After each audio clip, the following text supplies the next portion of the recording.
Hello students, my name is Preeti. आज हम class 12 physics में चैप्टर नंबर 6 का लेक्चर नंबर 3 करने जा रहे हैं। इसमें आज जो टॉपिक मुझे पढ़ना है वो है एडी करंट्स। एडी करंट्स ये कैसे होती हैं, ठीक है, ये कैसे डेवलप होती है इसके बारे में बात करते हैं। सपोज पहले मैं एक मैग्नेटिक फील्ड बना लेता हूँ। ये आपका नॉर्थ पोल है, ये आपका साउथ पोल है। नॉर्थ से साउथ की तरफ आपका मैग्नेटिक फील्ड है, ठीक है, ये आपको पता है, ठीक है। अब मैंने यहाँ पे इसको फिक्स करके, ठीक है, यहाँ पे एक क्या की, एक मेटेलिक प्लेट, एक मेटल की प्लेट मैंने क्या की, ऑसिलेट करना स्टार्ट की। ये मेटल की प्लेट जो है पहले इधर जा रही थी, फिर पीछे जा रही थी, इस तरह से ऑसिलेट करना स्टार्ट करेगी, ऑसिलेट करेगी। तो ऑसिलेट करने पे होगा क्या, ठीक है, जब ये मेटल प्लेट इस मैग्नेट के बीच से पास होगी तो मैग्नेटिक फील्ड इसके अंदर से गुजरेगी, ठीक है, तो मैग्नेटिक फील्ड गुजरेगी। फिर उसके बाद जब ये मेटेलिक प्लेट ऑसिलेट कर, इनके बीच से आने के बाद बाहर निकलेगी, मतलब ऑसिलेट कैसे करेगी, पहले ऐसे, फिर ऐसे, फिर ऐसे, फिर ऐसे, इस तरह से ऑसिलेट करेगी। तो जब वो बीच में आएगी तो उसके अंदर से मैग्नेटिक फील्ड लाइन पास होगी। तो एक टाइम पे देखिए मैग्नेटिक फील्ड लाइन कम हो रही, बढ़ रही, फिर कम हो रही, फिर बढ़ रही, इस तरह से हो रहा है। तो इस तरह से अगर मैग्नेटिक फील्ड बढ़ रही, कम हो रही, मैग्नेटिक फील्ड अगर चेंज हो रही है, ठीक है, तो क्या होगा, फाई चेंज होगा, फ्लक्स आपका चेंज हो जाएगा। और फ्लक्स अगर चेंज हुआ तो आपकी आई इंड्यूस्ड हो जाएगी, इंड्यूस्ड। और ये जो करंट इंड्यूस्ड इसके अंदर होती है वो स्वर्लिंग फॉर्म में होती है, कुछ इस तरह से डेवलप हो जाती है करंट इसके अंदर, कुछ स्वर्लिंग फॉर्म में करंट इसकी डेवलप होती है। इसलिए ये जो करंट डेवलप इसके अंदर हो जाती है ऑसिलेशन पे, इसी को हम लोग बोलते हैं एडी करंट्स, ठीक है। और इस एडी करंट्स की वजह से ये थोड़ी देर बाद में स्टॉप हो जाती है। ये जो मेटल रॉड आपकी, मेटल प्लेट आपकी ऑसिलेट कर रही है, ये एडी करंट्स की वजह से ये स्टॉप हो जाती है। ये लेंज लॉ से आप लोग बता सकते हैं कि ये जो एडी करंट्स की डायरेक्शन इस तरह से होगी कि ये उसके कॉज का अपोज करेगी, ठीक है। लेंज लॉ से आप ये कह सकते हैं कि ये जो एडी करंट्स है ये स्टॉप क्यों होती है, क्योंकि लेंज लॉ की वजह से। क्यों, क्योंकि जिस वजह से ये प्रोड्यूस हो रही है उस कॉज का ये अपोज करेगी, ठीक है। इस वजह से मेटल प्लेट आपकी स्टॉप हो जाती है। यहाँ पे एडी करंट्स की आप डेफिनेशन लिख सकते हैं, these are the currents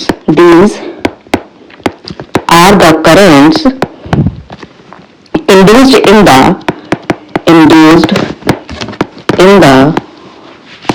metallic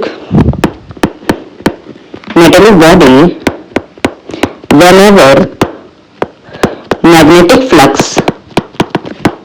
linked with the metallic body changes, ठीक है। फाई आपको पता ही है, फाई क्या होता है आपका, डीए कॉस थीटा। आपकी मैग्नेटिक फील्ड चेंज हो रही थी, इसलिए आपका फ्लक्स चेंज हो रहा था। फ्लक्स चेंज हुआ तो उसके अंदर आई इंड्यूस, और जो आई इंड्यूस होती है, induced, that is called eddy currents, ठीक है। ये जो आई इंड्यूस्ड होती है यही आपकी एडी करंट्स होती है, ये स्वर्लिंग फॉर्म में होती है, ठीक है। अब देखिए ये मेटेलिक रॉड को स्टॉप कर रही थी एडी करंट। अब मुझे इसको रोकना है कि हम किस तरह से एडी करंट्स को डेवलप ना होने दे, ताकि ये हमारी मेटेलिक जो प्लेट है ये ऑसिलेट करती रहे, ठीक है। तो सपोज आपके पास ये कोई प्लेट है, ठीक है, ये कुछ इस तरह से फिक्स कर दी गई है, ठीक है। ये आपकी मेटेलिक प्लेट है, ये इसका नॉर्थ पोल है, ये इसका साउथ पोल है, ठीक है। तो यहाँ पे इसकी जो मैग्नेटिक फील्ड की डायरेक्शन कुछ इस तरह से, और ये मेटेलिक प्लेट आपकी ऑसिलेट कर रही है, ठीक है। तो इसके अंदर एडी करंट्स डेवलप हो गई, ठीक है। तो सपोज अगर इसका टाइम जो है ये 5 सेकंड बाद रुक जाती, तो मैं क्या करती हूँ, मैं एक काम और करती हूँ इसमें, मैंने इसी प्लेट को, अच्छा ये बताइए, अगर इसके अंदर एडी करंट्स आ रही हैं तो एडी करंट्स को कम करने के लिए मुझे इसका रेजिस्टेंस बढ़ाना पड़ेगा। रेजिस्टेंस आप बढ़ाने के लिए क्या कर सकते हैं, अगर आप उस रेजिस्टेंस किसके फैक्टर्स पे डिपेंड करता है, R = रो एल बाई ए। या तो आप उसका एरिया बढ़ा दीजिए, या तो आप उसका एरिया को कम कर दीजिए, या उसकी लेंथ को बढ़ा दीजिए। तो मैं करती क्या हूँ, ये सपोज आपका नॉर्थ पोल है, या आपका साउथ पोल है, इसके बीच में आपने मेटेलिक प्लेट को कुछ इस फॉर्म में लगा दिया, ये आपकी मेटेलिक प्लेट है। इससे क्या होगा, ये जो आपकी एडी करंट्स डेवलप हुई, अभी भी स्वेलिंग फॉर्म में ही डेवलप होंगी इसकी एडी करंट्स, ठीक है, ये आपकी स्वेलिंग फॉर्म में ही डेवलप होंगी, ठीक है। तो अब हुआ क्या, जब इस करंट को, एडी करंट्स को इतने लंबे पाथ से गुजरना पड़ा तो इसका रेजिस्टेंस बढ़ गया, तो एडी करंट्स कम हो गए। तो इसका जो टाइम पीरियड है, ये जो मेटेलिक प्लेट आपकी ऑसिलेट हो रही थी, इसका टाइम पीरियड आपका बढ़ गया। या 10 सेकंड में, जो पहले 5 सेकंड में आपकी स्टॉप हुई थी वो अब 10 सेकंड में स्टॉप होगी, क्योंकि मैंने एडी करंट्स को कम कर दिया, और एडी करंट से इसको स्टॉप कर रही थी। क्यों, लेंज लॉ से आपने इसका डायरेक्शन को बताए थे, ठीक है। तो इन दिस शेप हम लोग यहां पर लिख सकते हैं, in this shape the path of current increases, hence resistance increases, the amount of eddy currents decreases. ठीक है, रेजिस्टेंस आपने बढ़ा दी तो इसकी एडी करंट्स जो है आपने डिक्रीज कर दी. ठीक है, और हम लोग ये भी कह सकते हैं hence this plate will oscillate more time. ठीक है, लेंज लॉ से आप इसका देख सकते हैं d∅dt. ठीक है, ये जो एडी करंट डेवलप हुई यही इसको अपोज कर रही थी. ठीक है, इसने प्लेट को स्टॉप कर दिया, एडी करंट्स ने ही इस प्लेट को ऑसिलेशन में स्टॉप कर दिया. ठीक है, अब ये किन किन फैक्टर्स पे डिपेंड कर रहा है. ठीक है, ये तो देखिए एडी करंट्स किस वजह से डेवलप हो रही है. सबसे पहले तो इन बार मैग्नेट की वजह से, बार मैग्नेट. ठीक है, दूसरा हम कह सकते हैं इसके अंदर एडी करंट्स आ गई. ठीक है, ये जो प्लेट स्टॉप हुई किस वजह से, बार मैग्नेट की मैग्नेटिक फील्ड की एडी करंट्स की वजह, ड्यू टू एरिया.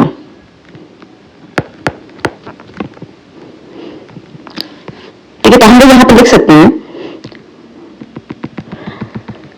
कि अगर एक और कुछ और भी वेज हैं जिससे हम लोग एडी करंट्स को स्टॉप कर सकते हैं. This is the second, third. ठीक है, हम लोग एरिया को भी अगर मैंने उसके पाथ को अगर बढ़ा दिया due to area.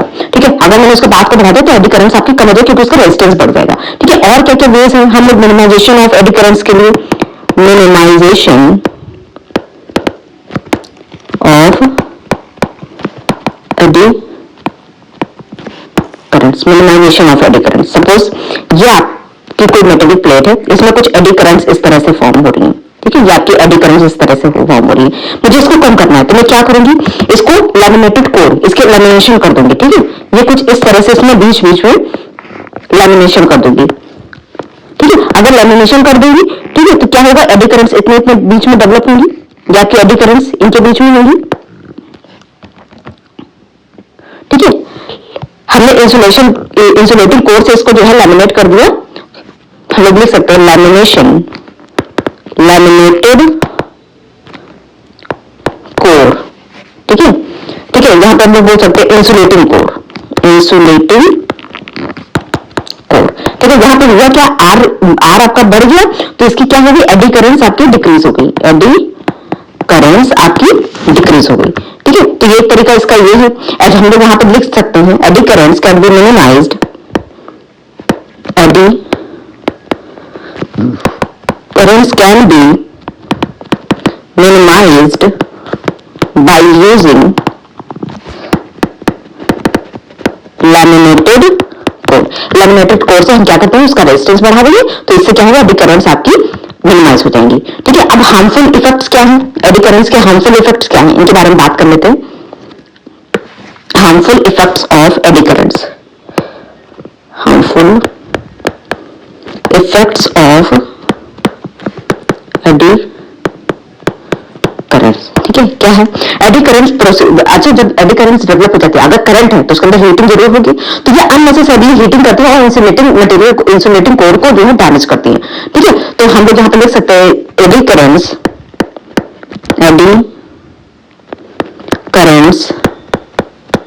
Produce unnecessary heating, so it may damage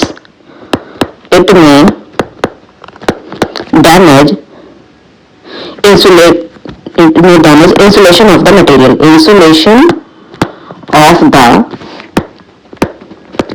ठीक है, ये इसके इंसुलेशन मटेरियल को डैमेज कर देते हैं क्योंकि हीटिंग की वजह से इसको खराब कर सकते हैं. ठीक है, अब एडी करंट्स का यूज क्या क्या है, हम लोग कितने तरीके से यूज कर सकते हैं. एप्लीकेशन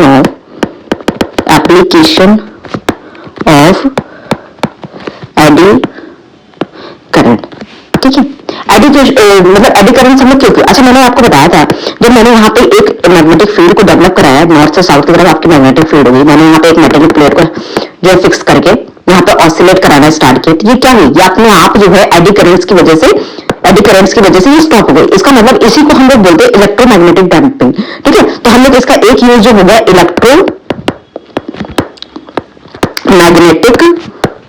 डैम्पिंग मतलब रोक देना. ठीक है, अब एडी करंट्स है तो इसके अंदर हीटिंग होगी तो हम लोग किसी भी मेटल को मेल्ट कराने के लिए भी इसको यूज करते हैं. तो हम लोग बात कर सकते हैं इंडक्शन फर्नेस में इसका यूज करते हैं, ठीक है। स्पीडोमीटर में इसका यूज होता है, ठीक है। और हम लोग बात कर सकते हैं इसमें जैसे इलेक्ट्रिक ब्रेक्स में इसका यूज होता है, electric brakes, speedometer,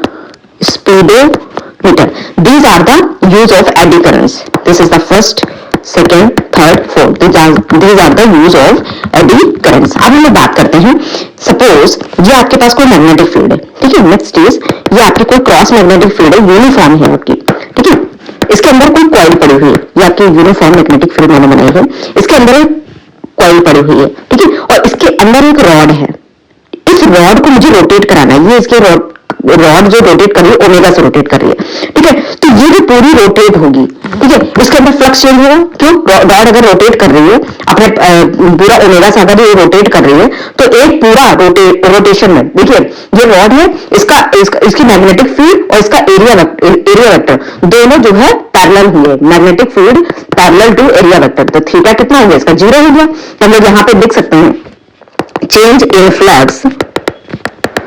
in flux is equal to phi is equal to D A. Area इसका क्या होगा? ठीक है, देखिए अगर इस रॉड की लेंथ अगर आपकी एल है तो इसका एरिया क्या हो जाएगा? पाई एल स्क्वायर होगा। तो यहाँ पे हम लोग लिख सकते हैं डी पाई एल स्क्वायर, ठीक है। ये आपका फाई हो गया। अब मुझे पता है जो ईएमएफ होता है। अच्छा ये बताइए ये जिसका टाइम पीरियड है, ठीक है, इसका टाइम पीरियड कितना है? टाइम पीरियड है इसका टाइम, एक सर्कुलर पाथ में इसको मूव करने में पूरा टाइम पीरियड कितना होगा? Time period is equal to T. तो ईएमएफ क्या होता है? D phi by D T, change in flux upon total time, ठीक है। तो यहाँ पे फ्लक्स कितना है? D pi L square upon time period T, ठीक है। ओमेगा क्या होता है? 2 पाई बाई टी। तो टी आपका क्या हो जाएगा? 2 पाई बाई ओमेगा, यहाँ पे लिख सकते हैं D pi L square upon 2 pi by omega, ठीक है। तो यहाँ पे हम लोग इसको लिख सकते हैं E is equal to D pi L square omega upon 2 pi, ठीक है। तो यहाँ पे आपका पाई कैंसिल हो जाएगा यहाँ पे, ठीक है। तो यहाँ पे आपका हो जाएगा EMF is equal to 1/2 D L square omega. This is the EMF induced when a coil rotate in a uniform magnetic field, ठीक है। This is the EMF E is equal to 1/2 D L square omega. This is the EMF. Current क्या होगी इसकी? I is equal to E by R। तो this is 1/2 D L square omega by R। This is the current induced in the. अच्छा अब इसमें अंदर heating की बात कर लेते हैं, ठीक है। हीटिंग क्या होगी? Q आपका क्या होता है? I square R T. Q is equal to I square R T होता है आपका, ठीक है। तो ये I स्क्वायर क्या हो जाएगा? 1/4 B square L to the power 4 omega square upon R. और टी आपका क्या है? टी आपका ऐसे हो जाएगा। तो this is the heat produced in it, ठीक है। इसके रोटेशन में जितनी हीट प्रोड्यूस होगी वो ये होगी, ठीक है। Q is equal to 1/4 B square to 1/4 B square L to the power 4 omega square T upon R. This is the heat produce. अच्छा मैंने लास्ट लेक्चर में एक बात की थी कि सपोज ये मेरी यहाँ पे आई है, ये कैसी है? ये मेरी है डिक्रीजिंग, ठीक है। और ये मेरी आई है, यहाँ पे हम लोग कह सकते हैं आई है इंक्रीजिंग। इसके पास में एक कॉइल है, इस कॉइल में मुझे करंट की डायरेक्शन बतानी है। अच्छा ये बताइए जब आप इसमें राइट हैंड पाम रूल लगाएंगे और थंब की तरफ अगर आप इस करंट को डिक्रीजिंग बता रहे हैं, ठीक है, तो मैग्नेटिक फील्ड जो इनवर्ड होगी, ठीक है, मैग्नेटिक फील्ड इनवर्ड होगी यानी कि क्रॉस मैग्नेटिक फील्ड होगी, ठीक है। तो मैग्नेटिक फील्ड अगर इनवर्ड होगी तो ये इनवर्ड डिक्रीजिंग होगी, बी इनवर्ड डिक्रीजिंग, ठीक है। अगर मुझे इसको ये डिक्रीज हो रही तो मुझे इसको बढ़ाना है। इसको बढ़ाने के लिए क्या करेंगे? हम उसी सेम डायरेक्शन में अगर हम इसको बढ़ाएंगे तो हमारी करंट कैसे मिलेगी? हम जब इसको अगर मुझे ये डिक्रीज हो रही तो मुझे इसको इंक्रीज करना, इसका अपोज ही करना है, ठीक है। तो अगर इसको मुझे अपोज करना है तो अगर इसकी इनवर्ड में इसकी डिक्रीज हो रही है तो हम लोग जब इनवर्ड मैग्नेटिक फील्ड लगाएंगे तो इसकी बढ़ने लगेगी, ठीक है। अपोजिट में फिर डिक्रीज होने लगेगी, लेकिन हम उसी डायरेक्शन में लगाएंगे तो मैग्नेटिक फील्ड बढ़ जाएगी। तो इसकी जो करंट की डायरेक्शन आएगी वो आ जाएगी क्लॉकवाइज, ठीक है। हम लोग अंदर ही जाके इसको बढ़ा देंगे। अब यहाँ पे इंक्रीजिंग, अगर आपकी इंक्रीजिंग करंट है यहाँ पे इस कॉइल में, तो यहाँ पे जब आप देखिए मैग्नेटिक फील्ड इनवर्ड, ये आपकी होगी इंक्रीजिंग, ठीक है। ये आपकी इंक्रीजिंग होगी, ठीक है। तो जब ये इंक्रीजिंग होगी तो मुझे इसे घटाना पड़ेगा, अगर घटाना है तो मुझे इसके अपोजिट में लगाना पड़ेगा, ठीक है। तो अपोजिट में अगर लगाएंगे, अगर मैग्नेटिक फील्ड इनवर्ड इंक्रीजिंग है तो मुझे अपवर्ड लगाना पड़ेगा, अगर अपवर्ड लगाएंगे तो करंट मेरी कैसी होगी, ये मेरी क्लॉकवाइज आएगी। राइट हैंड पाम रूल से जब आप ऊपर की तरफ मैग्नेटिक फील्ड लगाएंगे, ठीक है, तो यहाँ पे मैग्नेटिक करंट आपकी कैसे मिलेगी, क्लॉकवाइज। ये मतलब आपकी एंटी क्लॉकवाइज मिलेगी करंट, यहाँ पे एंटी क्लॉकवाइज। ये क्वेश्चन मैंने इसमें से एक पार्ट मैंने कराया था क्वेश्चन का, और ये दूसरा पार्ट, ये दोनों क्वेश्चन मैंने इसमें करा दी। यहाँ पे सीबीएसई प्रीवियस ईयर के क्वेश्चन है, इनको आप अच्छे से देख लीजिए, ठीक है। और एक क्वेश्चन और है, उसमें ये था कि ये आपकी ये भी आपका सीबीएसई बोर्ड में एक बार आ चुका है। ये आपका कोई मैग्नेटिक फील्ड यूनिफॉर्म है, इसके अंदर एक कॉइल पड़ी हुई है, ठीक है। इस कॉइल के अंदर एक रॉड पड़ी हुई है, ठीक है। इस रॉड को रोटेट कराना है, ठीक है। तो हमने तो यहाँ पे पढ़ा है, अगर ये पूरी लेंथ एल है तो यहाँ बची हुई ये जो हाफ होगी ये L/2 होगी, और इनके बीच का जो एमएफ डेवलप होगा तो 0V इस तरह से डेवलप होगा। तो अगर हम इन पूरी रॉड की बात करें तो ये दो पोटेंशियल हो गए, ये दोनों पॉइंट इसके सेम पोटेंशियल पे होंगे, ठीक है। तो हमें ये लिखना था कि इसकी EMF of the two ends, ठीक है। तो इनके बीच का टू एंड्स का EMF क्या होगा, तो ये दोनों सेम पोटेंशियल पे है, तो इनका EMF कितना हो जाएगा, EMF इज इक्वल टू 0, ठीक है। ये आपका एग्जाम का क्वेश्चन है, ये दोनों क्वेश्चन है, ये आपका question, this is the question and this is the question, ठीक है। क्योंकि जब आप देखिए हमने जो मैग्नेटिक फील्ड कैलकुलेट की थी वो इसके सेंटर से कैलकुलेट की थी, EMF कितना होगा 1/2 BL²ω, ठीक है। जो हम लोगों ने EMF कैलकुलेट किया था ना 1/2 BL²ω, ठीक है। तो ये तो मैंने सेंटर से कैलकुलेट की थी, ठीक है। तो इतनी यहाँ पे अपोजिट पे होगी, तो देखिए ये दोनों पॉइंट मेरे सेम पोटेंशियल पे हो जाएंगे, ठीक है। अगर ये सेम पोटेंशियल पे हो जाएंगे तो यहाँ का EMF हो जाएगा मेरा 0 टू एंड्स का, ठीक है। ये दोनों सेम पोटेंशियल पे हो जाएंगे। तो आज का ये लेक्चर मैं यहीं पे खत्म करती हूँ। If you like this video please share and subscribe. Thank you.